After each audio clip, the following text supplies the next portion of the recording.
I used to believe that family meant safety, that no matter what happened outside, home would always be the one place where I was protected. But I was wrong. 3 years ago, my life started falling apart. Slowly, quietly, and in ways I couldn't understand. At first, it was small things. My college application mysteriously got rejected even though my grades were perfect. Then job interviews stopped calling back. Emails disappeared. Opportunities vanished before I even knew they existed. I thought I was unlucky.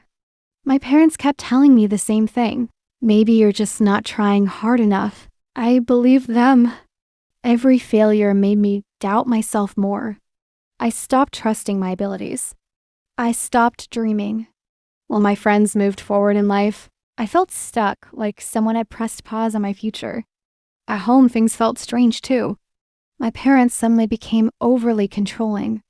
They insisted on managing my documents, my emails, even my finances. They said they were helping me because I was too careless.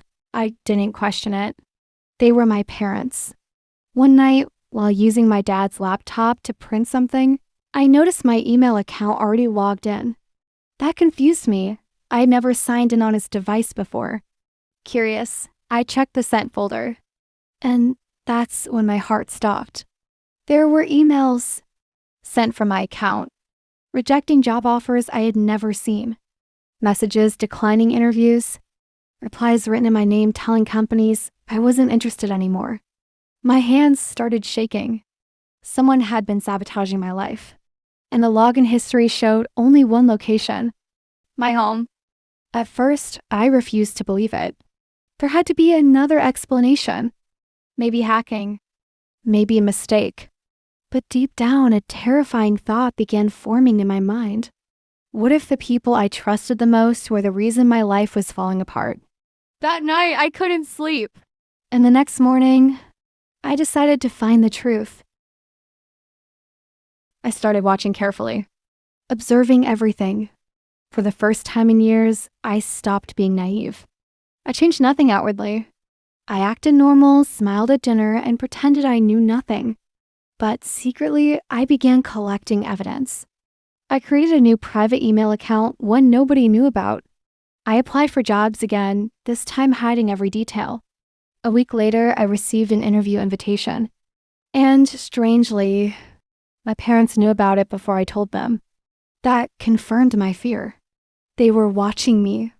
One evening, while my parents were out, I checked my dad's study again. Hidden inside a drawer was a folder with printed emails, my personal documents, and notes about my career decisions. Notes written by my parents. They believed success would make me leave them. They thought keeping me dependent would keep the family together. In their minds, they weren't destroying my future. They were protecting their own fears. I felt anger, betrayal, and heartbreak all at once. But instead of confronting them immediately, I made a plan. I secured a job offer using my secret email and accepted it silently. I arranged housing, moved my savings into a private account, and prepared my escape. The day I finally told them I was leaving, their shock said everything. For the first time, I spoke calmly. I know what you did. Silence filled the room. They tried to deny it until I showed the evidence. Emails, logs, screenshots. The truth they hid for 3 years was finally exposed. I didn't scream. I didn't argue. I just left. Today, my life is finally mine. I rebuilt everything from zero: my career, my confidence, my independence. And the biggest lesson I learned? Sometimes revenge isn't about hurting someone back. Sometimes revenge is simply becoming successful without them.